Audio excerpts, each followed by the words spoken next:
Welcome to the Garden State Hip Hop Hour. That was H-Town by Clicquot Geno, our guest today. Yes, sir. Yes, sir. How you doing, Rich? Awesome. I appreciate you up here hanging out. Absolutely, man. So who is Clicquot Geno? You know what I'm saying? You are well known in Jersey, but outside of Jersey, so they know who you are. I'm a music lover. It's the easiest way to say it. Like, I don't know what I'm saying. I do a lot of things. I like to record. I like to write. I like to help. I like to teach. I like to learn. I like, you know what I'm saying? So I'm still evolving. You know what I'm saying? I'm still evolving. But I am a lover of music, and it's my passion, man. That's what I love to do. And you write songs, you produce beats, you engineer, right? I used to produce beats. That shit takes a different type. Excuse me, I can't curse. That takes a different level of of skill. That's not my thing. But I write songs. I co-write songs. I actually do what they call add sauce to records. You know what I'm saying? They send me a record. They be like, yo, sauce it up. Give me some drops. You know what I'm saying? Add effects. So like, you know what I'm saying? I kind of just take records to where they got to go for mainstream and things like that. I just love what I do, man. You know. Who have you written for? Anybody that we know? Or can you say even? I don't know if that's allowed. I can, but not live on air. But you know what I'm saying? Like, careers are getting killed behind this. Behind, you know what I'm saying, who you write for. I have written for a few people. One big record. One really big record, 50 Cent, years ago. I won't say what record. But years ago. And, you know what I'm saying, I actually, for the deal, I actually got a couple of dollars. And I got the whole of Bentley for a week. And that was it. And I got jerked. So, it's a lesson. You know, that type of thing. So you gotta be mindful of those things. But I do a lot of writing with artists now. I'm actually working a pub deal situation for myself now to write for a couple of artists. A lot of artists are shopping my records. I mean, I shop to a lot of artists, and you know, just try to get that check. You know what I'm saying? Try to get the check. It's a hard process. It's a tedious process. A lot of red tape. You know what I'm saying? But you know, we in for the long fight.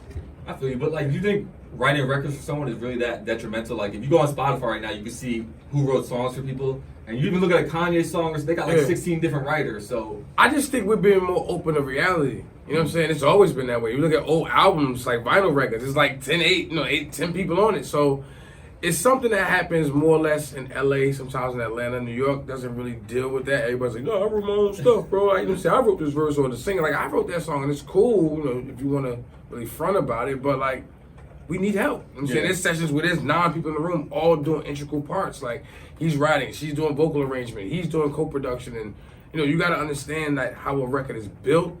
Sometimes engineers, you know, and producers wear 4 or 5 hats. So that room looks a lot smaller. But, you know, in a nutshell, it takes more than one hand to get it done. But a lot of people just front about it. You know what I'm saying? If you look at most of your favorite artists, you realize, you know what I'm saying? I particularly, people ask me why I don't want to be an artist. I don't like to travel. I don't like somebody tell me, yo, it's 4 a.m. We gotta get in the plane and go to Michigan, and then check a 2-hour van to this place to go do a half-hour set for $30,000. Keep it. You know what I'm saying? That would be me. I'd be like, keep it. We made $80,000 last night. So that's just not something I'm into. I just love the behind the scenes part of it. I love, you know what I'm saying, how this room right now, all the lights, the boards, the mics, this is where it starts. This is, you know, the seed of it. So as it grows, you watch your baby grow. Like, I remember that day he came. You know what I'm saying? So it's cool to me to see a record go from nothing to something. And then if he wants to have that you know, light, so be it. You know what I'm saying? It's not my thing. And obviously you think highly of your work. Your Instagram name, I am chairman of the board. So I'm gonna stick with this name. It's my 28th page, but I'm gonna stick with this name. And you work out, what was it, Purple Penthouse Studios, right? Yeah, Purple Penthouse. My boy Bless, G4 over there, the whole team, everybody over there. That's my home base. You know what I'm saying? I'm everywhere, but that's home to me. That's me. Me and the guys have been working for years. I've been working with those guys well over 16 years. We got a lot of time and a lot of love and loyalty. So that's home for me. But you know, I freebase my work, but that's home. You know what I'm saying? Those are my guys. That's my family. Yeah, and how'd you end up there? Because I guess we were spoken earlier. I told you I heard that you had a problem in Elizabeth's studio. Was that your first studio, or? That was my first studio. I heard a few studios that you had issues in. All right, let's get to the skinny of it. My man Eli, shout out to Eli over at Alcatraz. As you can tell, I got a tat here. It says AR. That's Alcatraz Records. That's where this started. And here's a funny story. I tell everybody the story. One day, what's up, bro? One day, I was with all my friends. We got Keen here. My man grabbed a tab off a wall, and it was a tab for the studio to listen. Yeah. So he used to have a studio right there by the pizzeria, and we went over there, checked him out, shout out to Hot, and we did the session. I'm looking around the room, man. I'm like, damn, all my boys in their pockets, they getting money out, and they thinking. I'm like, every time we gotta do a song, I gotta pay this guy. So the hustler in me said, man, ask some questions. So I put him next to Eli. I said, teach me how to do this. He said, you want to learn? I said, yeah. He said, would you commit to coming in? I said, yeah. So he taught me. I learned. I kept wanting to learn. And, we started spending less time together. You know what I'm saying? It was just kind of like, I was like the worker. You know what I'm saying? I got it. This was my way in, but I wanted to do some more. I wanted to be more level up. So we had a bridging of what's going on, like, cuts and splits and who's doing what. And we fell out. And for years we fell out. And we wouldn't talk for years. She knows him, for years. And we wouldn't talk for years. I mean, we kind of hated each other. It was a war, you know what I'm saying? I would laugh, your price low, my price high, I got this, you got that. He'd be like, So we just point for years. He'd get me deleted, I'd try to get him deleted, he wouldn't. And there's a lot of other 28 Instagrams. This is him and a couple other studios. You know what I'm saying? A couple of them too. But, whole point is, man, like, me and E got back together. I love him dearly. That's somebody I hold close to my heart. I wouldn't be doing none of this without Eli. So we did have issues, but we were men and we talked about it. We moved on, and we both doing things successfully, and we happy. Other studios was just they was just in the way. I can't vouch for nobody else. You know what I'm saying? I had a studio out in North Brunswick. It was a $1 million studio. Crazy stuff going on there. I just walked away from that situation. But I freelance, but I'm just not one to tolerate disrespect or lack or I'm just not gonna be just your friend if I'm doing the brunt of the work. You know what I'm saying? So share space or, deal with it. You know what I'm saying? So I'm just not short with I have a quick temper and I'm not short with it. You know what I'm saying? Yeah. So, but I'm funny 80% of the time. It's you 20%. Instagram all day long. All day. Your story. All day. Mirror.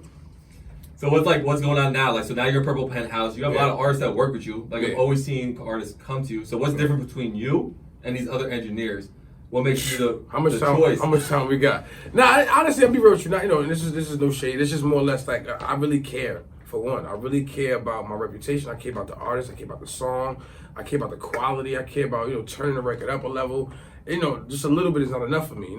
Jay said something that always stuck with me. If you got enough for the 5, why not the 6? If we could go one more, we already here, why can't we go to 11? And if it don't work, we can always come back downstairs, but let's try to go upstairs. And a lot of engineers is a job. It's a quick way to get $40, $50, $60 an hour, which is good money. But if you're not consistent with it, it doesn't return. And I'm naturally a hustler. This is no disrespect to my clients, but it's like you took care of your fiends. I make sure my fiends are okay. They safe. They can come over here and buy from us and stuff like that. It's just the concept just changed to me. So I really care about sound. You know what I'm saying? I care about music. I care about turning it up. And I actually love music. A lot of guys are producers that failed as producers and wanted to just engineer to just hold off their dreams. I actually got into it because I loved it and I wanted to learn how to do it for myself. Yeah. You know what I'm saying? Word up, that's fact. And you're pretty deep in the game. You told me Tory Lanez, you named Migos, you said? I've done a record with Migos, I've done a record with Dipset, I was working with Dipset for years, Tory Lanez, I've done some Lil Wayne, I would have to go to my bio. How do you link up with all these artists? Just, it's kind of a word of mouth game, you know what I'm saying? Once you start getting your name around, they be like, yo, could you pull up for a session? And you might have, somebody might have a feature. Like, say Rich comes in and he wants to do a record with X the rapper. And X the rapper's lit, right? And X the rapper's like, yo, man, you killing it. Like, what's your number? And then he pass you off and you're his team. And then it kind of it takes time, takes hustle, takes marketing. But, you really got to get in there and kill it. Off rip, you know what I'm saying? Like, Yo Gotti, every time he come to the city, he say to me, he get my ear, he say, hey, boy, you cold, man. Hey, you cold. I ain't never seen no man do it. Like, you cold, man. So, I really value my reputation, more or less. You know what I'm saying? I like to get it done fast, efficient. I try to be efficient for the artist because if you're spending less time on getting it done, you're making more money, which means we can make more bread together in more time. So it's like, you got to kind of machine it. Yeah. So, you know what I'm saying? It's just... But getting your name out, man, is one of the hardest, easiest things to do. I know that's a conundrum and it's an oxymoron, but it is. It's hard, but it's easy. Just constantly yell, I do this. For years, which I promise you, I wasn't good. I'm like, I'm better than your engineer.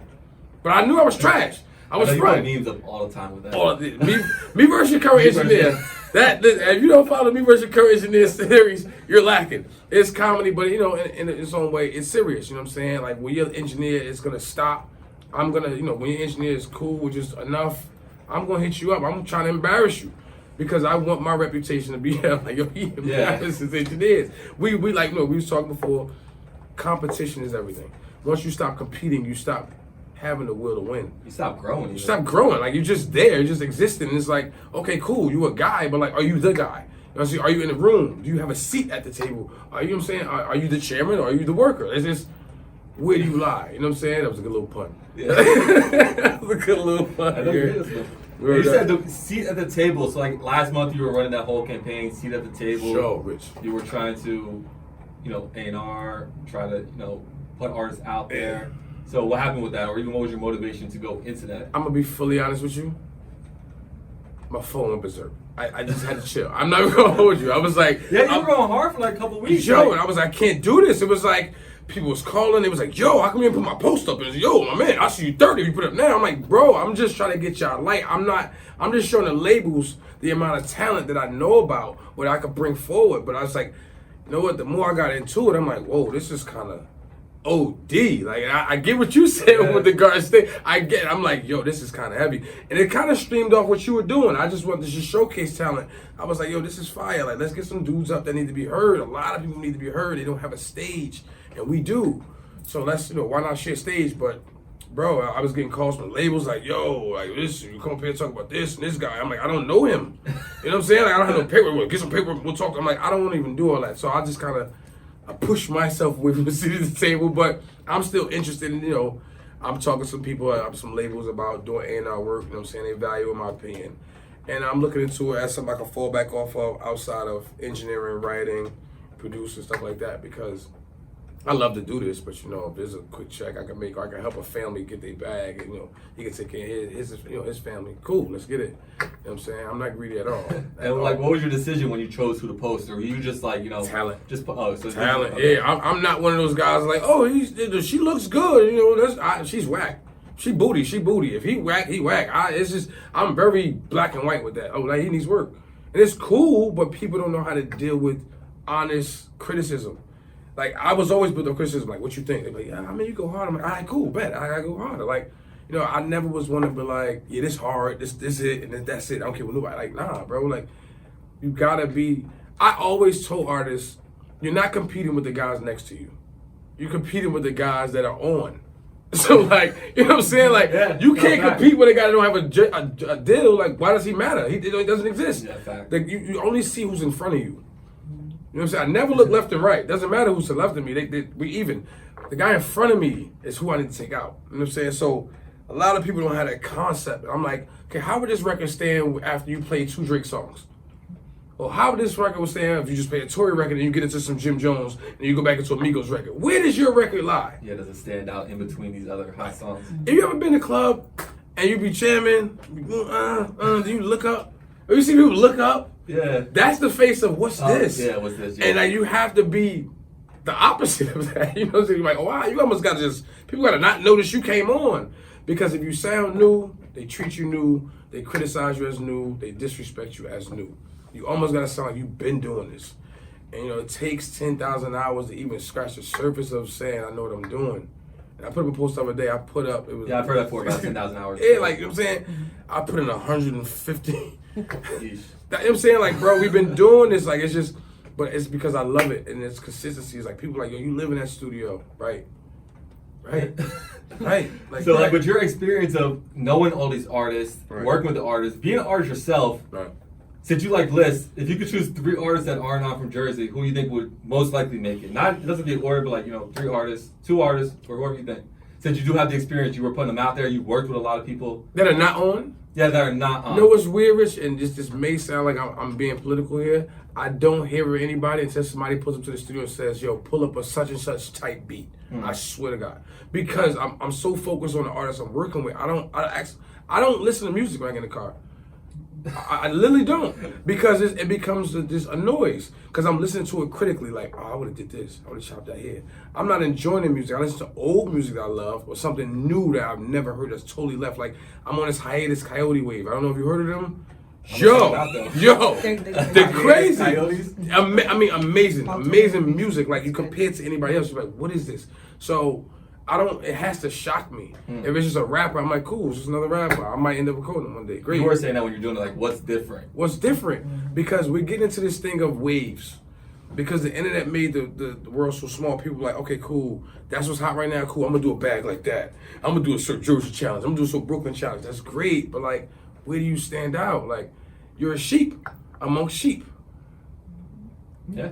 Where do you stand out with people like, what animal is that? Like, you know what I'm saying? Yeah, like, you see a fox running across the field, like, oh, look at that fox. Yeah. You see a million sheep, it's like, that's a million sheep. You could be the baddest sheep against them, and the whole herd, but like, it's a sheep. So the engineering really kind of like ruined the joy of music. It's not ruin it, but it's like you don't get to just listen to music and enjoy this the way someone else. It's a curse. It's a curse. It's a give and take. It's almost like with fame. Fame is like you want to have everything to the world, but you have to give the world yourself. Okay, I want to have this passion with music. I have to be in depth with music all the time. I literally can't listen to a song without being critical. I mean, I'm like, I listen, like, yo, check this out. I'm like, your vocals low, your stack was right there, you stuttered right there, the beat drop was off right there. I'm literally not getting into the song. I've heard that from like A&Rs before, where they're like, yeah, now you have to listen to music critically, like you said, right. versus just for enjoyment. And then it's like, if you pass the critical test, it's like, okay, now I can listen. But 85% of the people don't pass the critical test because you're so gun-ho on what's right, what's wrong. Yeah. So it gets kind of crazy and it gets kind of corny. You're like, let me just go to a song I love. You know what I'm saying? I don't know if anybody knew until somebody tells me. You know what I'm saying? I really don't. Shouts to Bobby Hendrix. Bobby Hendrix is new. That's my man. It's like, how does all this affect your process as an artist? Because you make music, you write songs as well, so you already have this critical ear, and we're the hardest on ourselves. Right. So how does that affect the creative process? I think it helps me because I'm not trying to match a mold. I'm not trying to get in a lane. I'm like, all right, I'm just going here. Somebody walked it, somebody walked it. I didn't hear it, so it's naturally going to be different. So I don't really care. And when I do music, I don't think forward, I think back.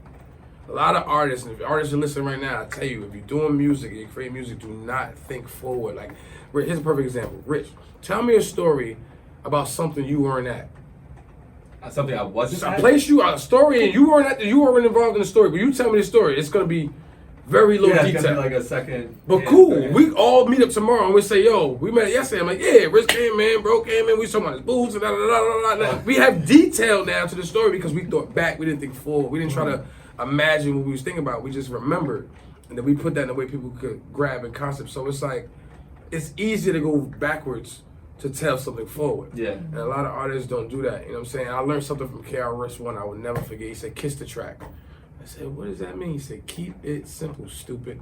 And a lot of people try to make it so intricate and get weird that they don't understand layering and just the process of just say this on this line. And then on this line, say this. And this, we start doing that. And it's like together in unison. You're like, oh, that's crazy.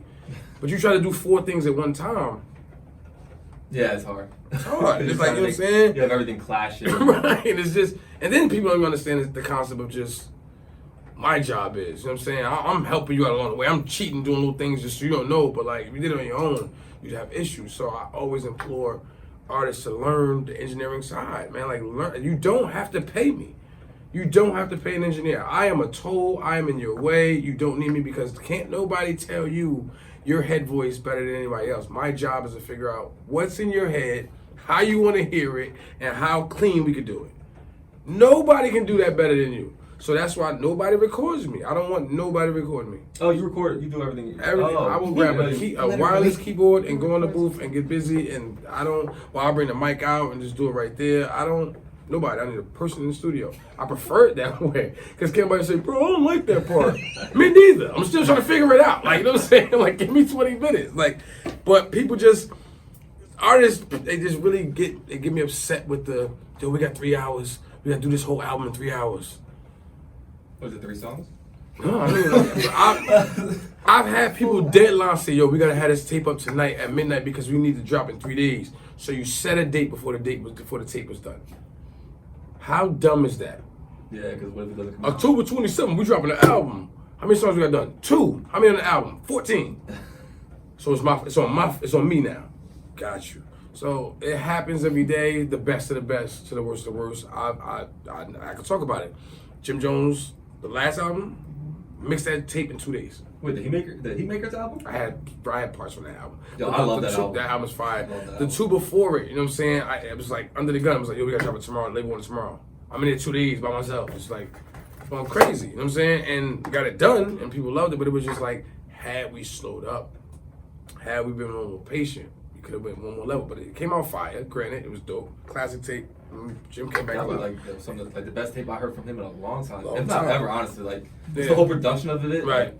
And he got back to his roots. Yeah. He got back to his roots. And we was like, yo, let's bring back Vato. Let's bring back Jim. You know what I'm saying? I don't really want to hear the new Jim. Like we want old Jim. We came up on. He brought that back. Like his growth looked even more than Cameron, because Cameron are still rapping about koofies. I'm like, I love Cameron. You know, he has classic taste, but you see like some artists, you know, and he doesn't necessarily need to evolve. He's good. He's Cam more or less he tapped out. But Jim Jones, like the evolution and just how he put together, which is amazing. I love the whole album. He has one of the greatest writing processes I've ever seen. Who, Jim or Cam? Jim. Oh, wow. Jim, I will put on a beat, he'll roll up, we'll smoke, chilling. Jim goes to sleep. No, I promise you, he goes to sleep. Like from being high, or because he just goes to sleep as part of the process? I think it's a part of his process. I don't know yet, but it amazed me. I swear. So he would fall asleep, and then I would hit the keyboard. Like I'd be like, I'm tired of hitting this beat on loop. It's been 2 hours, an hour and a half, and I'd stop it. And he'd be like, Click, what you doing, bro? I'm like, Jim, you sleep. He like, bro, it's how I write. And he'd be like, come on, let's just do it. He'd get up and he'd go in a booth. He'll do the entire, like, when did you write this? He'll talk about things that's actually just happened. And we know he didn't just freestyle. Like, you know what I'm saying? Then he has this process. He might mess up on the 10th bar. And he'll start over. And he'll keep practicing the 10th bar over and over and over. And he'll start over and then go through it all over. Like, all right, give me the 6th bar. And he'll go practice the 6th bar. And then he flushes it perfect. One of the most amazing, it's a joy to watch. You're just sitting there like, yo, how do you do this? Like, as somebody that smokes that much, how do you even remember? I don't know. Jim don't write. It's all off top. If anybody ever told you Jim Jones writes, they're lying to you. He sleeps, he wakes up, he does a verse, he rolls up, he goes get some candy, and we out of there. It's like some higher power just like dropped it in his head. Yo, it's amazing. I swear to you, it's amazing. You know, Tory doesn't write either. He just goes and one of the best ones, Lil Durk. Lil Durk gets a chair. He sits in front of the chair, and I'm straight ahead in front of him, and he just raps like this. He just looks at him, and he stares. He just stares directly at me. Like, as if you me, he just goes like this. Like, I run it back. And it's weird. And like, then he gets it. Like, I know, like, what's this? Like, right now, I'm like a little awkward. It's uncomfortable, but you like, all right, bro, come on, let's get it. And you're like, all right, so I start, unless you give me action. Like, bounce it back. I'm like, yeah, bro. Like, yeah. He's super. And like, artists feed off energy. If you're a terrible engineer and you don't match the room as far as what they talk about, what type of person they are, they'll abuse you. You know what I'm saying? If you don't be up to speed, they'll abuse you. If you're not vibing with him, they'll kick you out and they'll abuse you. It's just like, we need you to do the parts we need you to do. You know what I'm saying? The engineer is one of the most slept on people in music. Rappers will swear by us. They'll be like, I will not do a session if he's not there. But a lot of people think it's the other way around. Like, oh, he can go to anybody. And he can, but he won't be at his top tier because, you know, look at Drake and 40, look at Jay and Guru. They're like, nah, if he's not here, just wrap it up. I'm not even... Seriously, I mean, like, how did it take you a while to be able to take control of the room, or did you just come in with that mentality? Because some people do have a hard time, like, because you're telling, like you said, you're working with a Jim Jones or Lil Durk or you're saying Tory Lanez, so it's like me and Jim argue with each other a lot. We argue, it's just I've always been kind of a class clown, so I've always had kind of like feeling for just bugging out with the room. So I go walk in the room and just be like, we start bugging out. It's cool. I've always been comfortable, but it's like some people, it's hard to work with. Some people, it's a joy to work with. You know, some people be like, I'm here for the bread. Like, I don't, you know what I'm saying? I don't care about, I'm here for the bread. It's some artists, I'll be like, yo, I hate this artist in my head. I hate him. You know what I'm saying? This music is terrible, but my job is to train him. That's my job. You know what I'm saying? It's not a job I'm supposed to do, but in my head, that's my job. I call the studio the gym. You know what I'm saying? People text me, you're at the gym? I'm at the gym. Because my job, I'm your cut man, to the right, to the left. Yo, watch that tuck, do this, boom, boom, boom. I'm telling you what you should be doing, so you're getting better. And eventually, one point, I may not be in your corner, but you hear me in your head. So that's what I had coming up with Eli. He was my corner man, and that's how I learned, so I pay it forward. So it's a process, man. You know, it gets funny sometimes. It really is funny. I'm like, yo, there's been times I walked out of sessions. I'm like, yo, let's go. We out of here. They're being disrespectful. It's cool. Don't care who we out. it is. Don't care who it is.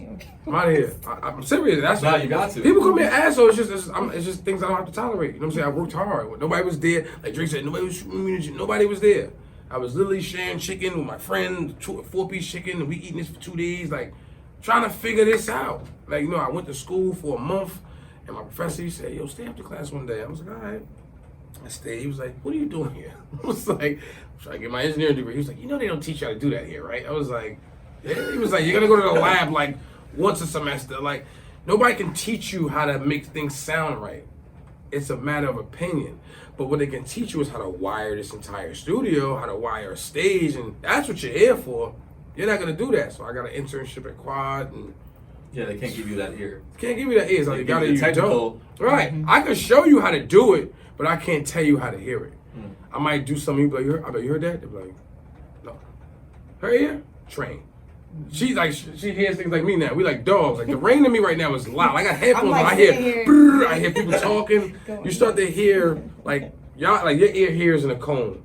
I hear more like an antenna. Like I can point a sound, I go boom.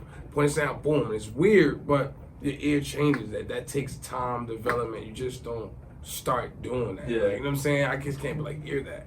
So I want to go into more of who you are in a second. We're just gonna take a quick break. Let's do it. We back with Clicquot. Yeah. A lot of great stories there. Man. Like Jim sleeping. That was funny. Jim's, I can think of a million more, man. I had a guy who'd go one line at a time. He would say one line, come out to me here. All right, let me do it again. I don't like how I said the. Like, bro, nobody's gonna listen that deep. Like, it's a million things, bro. Engineering is weird, but I love it. I love it. Yeah, that one line by one line. But don't you get paid more because now they're there for a lot longer time, or do they just pay you? But I'm bored as hell. Like, I mean, I'm saying money is good, but like there's a line. I'm like, all right, brother, listen. I could be home resting. I could, you know what I'm saying? I could be doing. I could be with my children. I don't, but I love it, so I don't mind. But there is a line. There's a border. It gets to be honest with you. There's a line where it's like, okay, I don't think you're ready at this level to record me. And people take it as conceit or me being like, oh, I'm big-headed. It's just, bro, you're paying too much. Really, I think you need to go to a lower stage, learn the process, get more comfortable with yourself, and then come here because I'm just taking your bread. You know what I'm saying? I'm one of those people, I don't like just yanking bread. Like, listen, artists, if you're listening, if a guy is 28 years old, for instance, and you go to him, he said, yo, my man mastered my track, and he doesn't have a room with a mastering setup, he jerked you. I don't do that. I'll be like, bro, I'll boost it, I'll do this, I'll make it a little louder, but I can't do what you think I'm doing here. And a lot of people like charging $150 for something like that. He just jerked you. He put on one plug-in, made it louder, and sent it back to you. And you're like, oh, thanks, bro. Or he might have put it on Lander. He might have a Lander account and just sent it back like $10, but he beat you for $150. This happens every day. And the problem is we're putting out bad music because of the cost of someone needing a couple dollars. So that's why I kind of go at bad engineers. You're in the way of good music. It's not even about money. You know what I'm saying? Like, cool, you can find money a bunch of different ways, but you're really hurting our culture. You know what I'm saying? People think this is the best about work because you want to go chop, chop, chop, chop, chop, and make $150 and get them out the door. I'd rather sit with you and build a record that's going to last and do something that has a timeless feel. So you actually pick and choose who you'll work with. Like, you won't work with everybody is what you're saying. I don't work with anybody paying top dollar. That is a fact. You know what I'm saying? But there are people that come on my phone and every day I'll tell you my process. I'll wake up about 12:30, 1 o'clock every day, and I'll look at my phone and they be like, I want 6 hours, I want 8 hours, I want 3 hours, I want 4 hours. I'm like, okay, who has the highest yield, who do I like the most, or who's the easiest client, or boop, boop, boop, and I'll wedge it, and I'll schedule it. And then it's like you have scheduling, and you have a week, it's like, I can't fit this person here, I gotta do him today, because I can't do him in the same day, I'll die.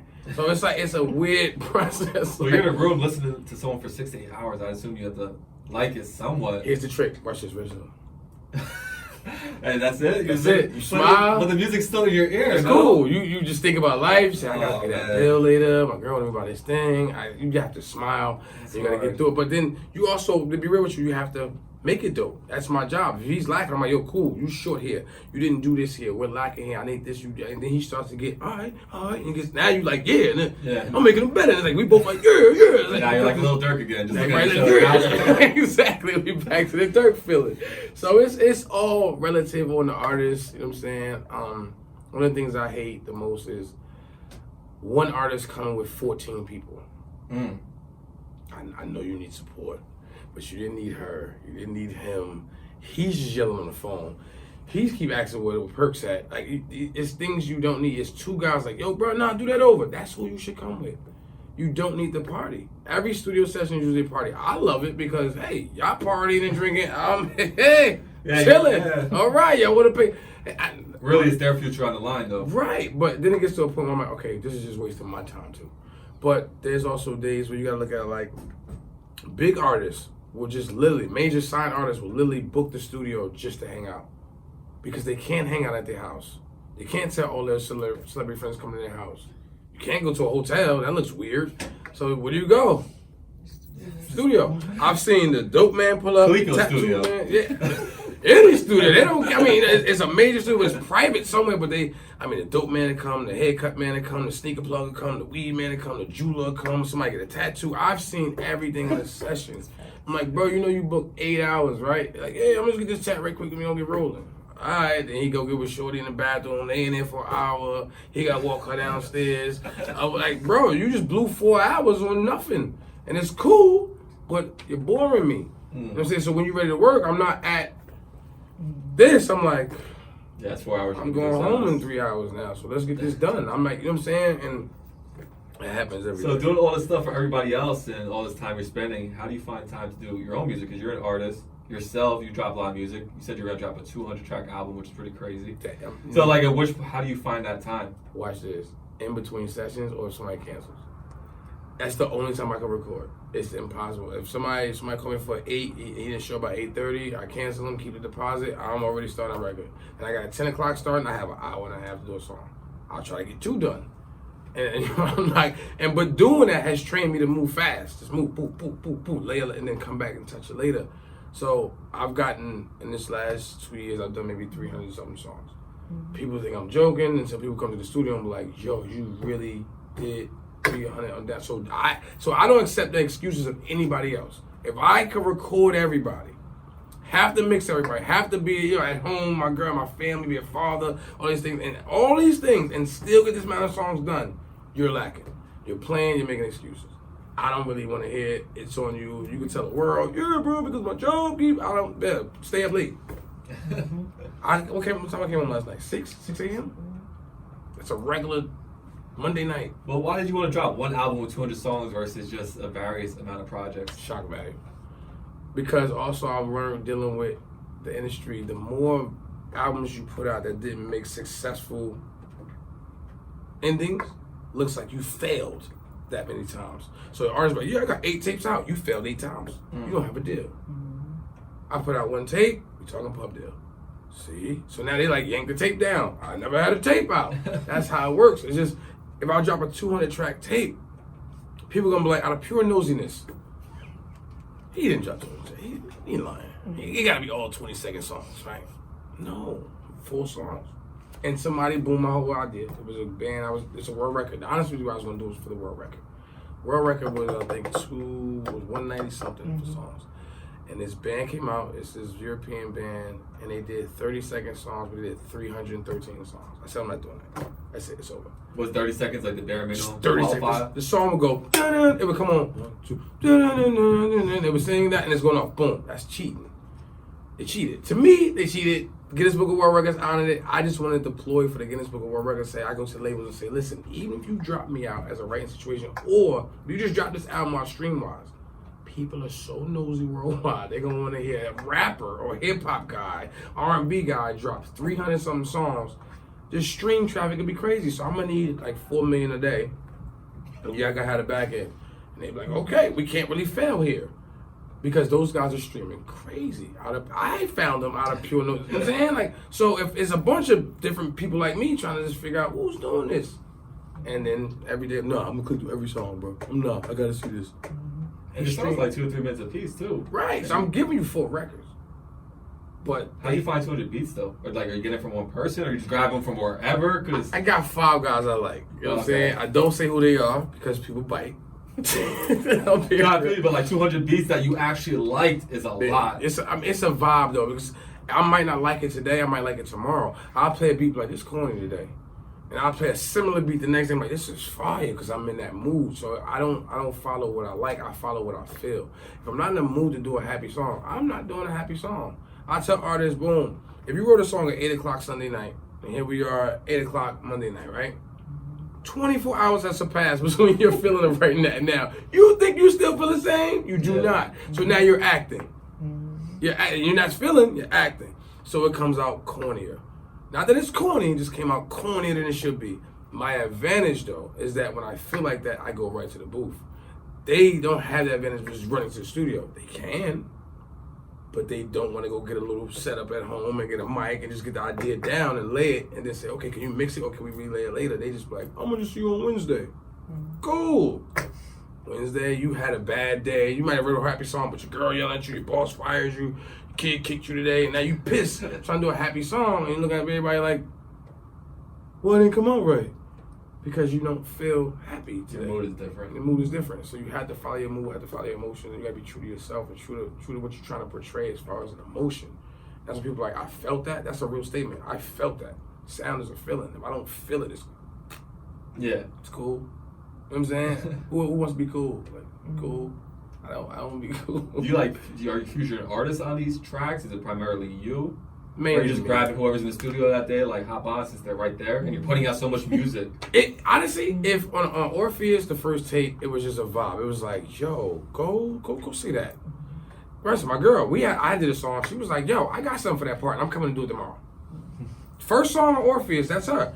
And she's like, I'm doing it tomorrow. I had no choice. She was like, she doing it. And it was one of people's favorite songs. And like, we flipped it and it turned into something else. And it's like, I trust vibes. There's people I trust. There's sounds I trust. I'm like, no. I've had artists on some of the songs that I took off. People was like, yo, wait, take me off. You didn't hold the song up. You can make the song or make the song. People don't understood that concept neither. You can make the song. You can make it hot.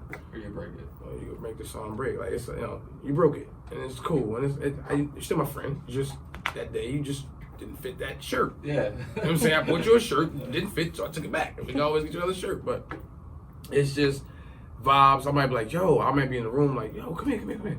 Yo, go say this. I like how you do that. When you be doing that shit, go say that right here. Like, I did a record called Job, me, Bump, C4, Fame. That song has no flow. It's just really just 4 people doing 4 different things. And it sounds like a song, but we cheated.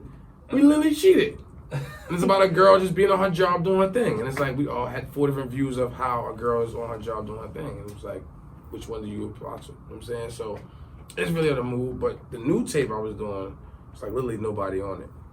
It was like kind of. This is the 200 track one. Right? This is Orpheus. This is Orpheus Supro, which is just Orpheus. What does Orpheus mean? Because it seems like a lot of your songs have like a deeper meaning. You have this like decided and yeah, and then you always throw like the anime over it. And the Orpheus is the true story of Orpheus. If nobody doesn't know the story of Orpheus, you know the story. It's a love story. It's everybody's love story, and we don't even know. More like Greek mythology. Yes, it's based on Greek mythology, and it's basically Orpheus was in love with a girl named Athena.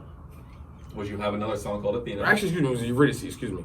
She's in love with Eurydice, and Eurydice was being idolized by some other guy who was evil, and he was mad that he couldn't have her the day they were supposed to get married. He had a snake bite Eurydice. True story. Greek story. So she dies, and Orpheus is so heartbroken about losing her that he starts to play music. This is the first time music happened. He started to play this thing, and it made sounds, and birds were like, whoa, what's that? And they would just listen to how sad it was, and they would chirp every morning, because he played in the morning. That's why birds chirp in the morning. And he begged Satan to take his girl back. If he's like, let me just have her back one time, just have her back. And this is where loyalty, trust, and just temptation come in. And he's leaving hell. I'm abridging the story. It's a lot longer. But he's leaving hell, and Satan said, if you just don't look back to see if she's following you, I'll let her come back to earth. This Orpheus, he gets to the last step. He said, I just gotta see it. He watches her get yanked back, and he lost his girl. And it's kind of something me and her went through. I had a bad year, and I lost mine, and it was because I lost the temptation. So he got it. He's up in Earth now. He's playing the sad music, and these nymphs tried him. Like they were sex nymphs. They tried him. He was like, no, get off of me, and they killed him. The H's will kill you. That's the message that these chicks will kill you. And he ended up being in hell with her, and they walk by the river of hell every day, side by side. She walks behind him, or he walks behind her. And it's just for them to protect each other. Like, had he protected her, that would never happen. You know what I'm saying? So it's a long story, and that was our love story, and that's what it was Orpheus. And that's Orpheus. Supro is just, what's that word called, where you turn a word around and say it? Anagram or something. But Orpheus Supro is just Orpheus backwards. It's supposed to be the mirror image of what happened. So this is like kind of part 2. So it's a lot deeper. It's a lot more like, the records are spin-offs of the first ones and stuff like that. So it came out pretty cool. You know what I'm saying? A little concept to it. Had a feeling. Yeah, and like, what made you feel so connected to this Greek mythology? Is it just because, like you said, the history of music? All about love story. That's all about love story, and it was attached to music. It was it was the beginning of music. It was the beginning of sad songs, sad love songs. I'm really a rapper, which is really because a lot of your songs sound like it's like R&B, but I've been a rapper for years. Like I worked with 50. I did a lot of rap stuff. You know what I'm saying I used to do I battled Arsenal up here and beat him. This was years ago. You know what I'm saying? Years ago. He beat me like 3 times after that, but I went around. You know I'm going to cut this and tag that, right? Yeah. It's cool. That's cool. Ars beat me. That's cool. And he told me up right here at King University. You can ask him. And that's my man. Been my man for years. All love. Yeah, but I started as a rapper and I started realizing that music was changing, man. Like it wasn't rap I knew. It was just getting playful. And I was like, yo, this started to be like R&B. We singing here. I was like, well, before everybody get on the bus, let me just try something. It was a joke, playing around as a joke, and it actually started to be something crazy. And I love it. So, an artist doesn't really have a genre. I'll do rock, I'll do pop. We have a house record. Anything that's hard, I'm doing. So I don't really care about a genre of what we're doing per se, but just give me a beat that I like, and let's get busy. It's high end. We turn it up. Yeah, you can take that up. Yeah, it's hot. Cardigan Clique. You got lotion on? I got lotion on. Might be a little ashy. But yeah, so. And so the label just said no, like they didn't want you to. And it wasn't the label said no because I wasn't signed to anybody, but a lot of labels were saying like, "Yo, you shouldn't do that." You know what I'm saying? And it was like you shouldn't do that because if you put out 200 songs, 200 songs we couldn't buy, 200 songs we couldn't use. So you shouldn't do that. And I was like, all right, cool. So we talking about some things now about pub deals and sub pubs and co-pubs and trying to get writing deals. If I could have my way, I would just want a big check up front and a promise I'll give you these songs in the back end. That's what I want to do. I'll shop to Chris Brown. Who else? Trey Songz. A couple of people are showing a lot of interest. So to buy the songs that you wrote. Yeah, to buy the ones we wrote. It's unreleased records that we have. Martin and Geno was supposed to go to Trey Songz. Oh wow! And we had some red tape happen with that one. It still might. You know what I'm saying? I still might sell it. Like you know what I'm saying? Because if you don't really push a song, it's not out. Yeah. Like, okay, y'all heard it. Great. All right, 30,000 people heard it. Great. Have billions heard it. Have millions of people heard it. So it's like the grand scheme. They'll be like, just yank it down. We'll just put it out. That happens all the time. Like every day that happens. So people don't realize the power of just sometimes taking a back seat and saying, yo, I don't want it to be about me. Like, cool. If I could get somebody some sauce and I get paid up front, great. You know what I'm saying? Why not? Yeah, you were, like you said, you're not signed now, but you were signed to Kid Billionaire, right? What happened with that deal? Me and my man it's still an active label. I just decided to walk away from it. It was just me and my man were doing more car business than anything else. Yeah, I was gonna say, you're deep in this game. You got cars, you got songs written, you got the engineering. Like, how'd you even get involved with cars? I heard you were putting out Rolls Royces. You told me earlier, jets. So, at the time, they don't just give these to anybody. Yeah, you know? I mean, at the time, I was dealing with somebody and had a lot of celebrity friends, and he was one of the friends I met. It was an Indian guy. He came through, he Punjab, and he said, "Yo, man, like what you doing?" And we got cool. He opened me up to his world when he said, "Look, check this out, man." He took me to the garage, and it was like literally like 50 cars of your dream. Like just like what? Like where was the light? Like take one. What was the first car you wanted to hop in? 458. You have all these cars there. One of them was 458. I jumped in it and I hated it. I didn't know. Excuse me, I'm lying. It was the Lamborghini at the time. The Lamborghini Gallardo. Come to find out it was a cheap man's Lambo. Who says that? That's how they feel. Oh, that's a poor man's Lamborghini. That's what they. Like, you know what I'm saying? Like, even. And I drove it, and it was the loudest thing I have ever been in. The engine is literally behind your head. It goes. And there's no radio in it. It's just like why do people pay for this? Drives great, but you can't even drive it out here. It's like that saying, you don't want to meet your idols. Right. That's not what you imagine. Yo, that is the truth. Maybe people are like, I loved him until I met him. I hate him. He's corny. He's a cornball. Yeah, so when you hopped in that car, it's like, oh wow. The dreams were shattered.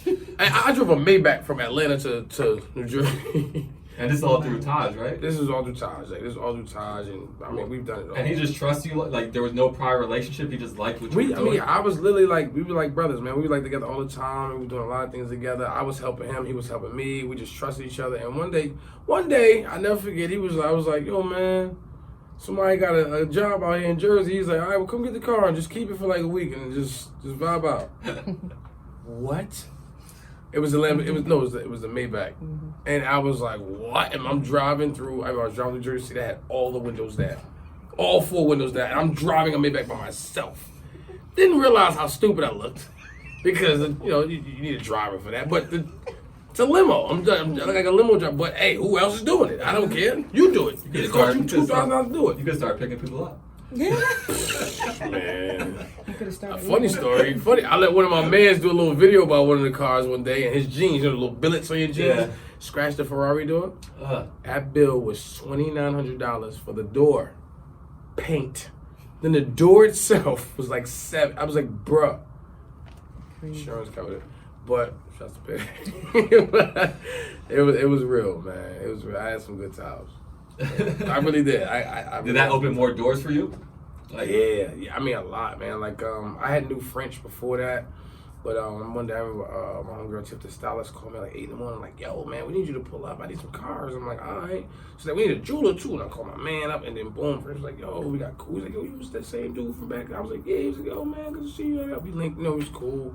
And French took off, you know what I'm saying? We did the Ain't Worried About Nothing video. If you look at the video, I'm in the car the whole time. He's standing on it. Me and A in the car. Yeah, we just in the car. We was chilling. It was mad Bronx dudes. We like, man, we lit up, we chained up, I'm staying in this car. I'm like, yo, this car, man. They hit us, we pull them on. Like, I'll run French over. But mad different events. We actually did with Rick Ross took when 50 took Rick Ross' baby mother shopping. Oh, that was us. That was us. I can say a million funny car stories, man. Like just a million. So you've achieved a lot. You've worked with a lot of people. What continues to motivate you, or what is your next goal? It sounds like you reached a lot of them, or on the way to a lot of them. Security. You know, like the one thing about this game is it's a lot of big bags and there's a lot of long time where there's no bags. You know what I'm saying? Like, you just got to start thinking about security and saying, listen, I need this to be just secure. I need this amount of bread so I can just do this. So if this doesn't work out, we still okay. Because I don't work a job. I haven't worked a job in 16 years.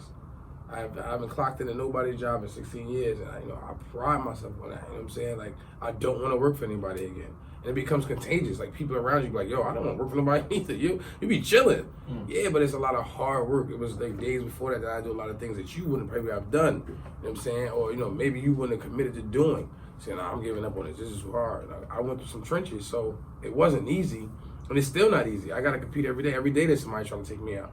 There's an artist, an engineer. I got to take his spot. I know he out there. And it's one day somebody going to do it.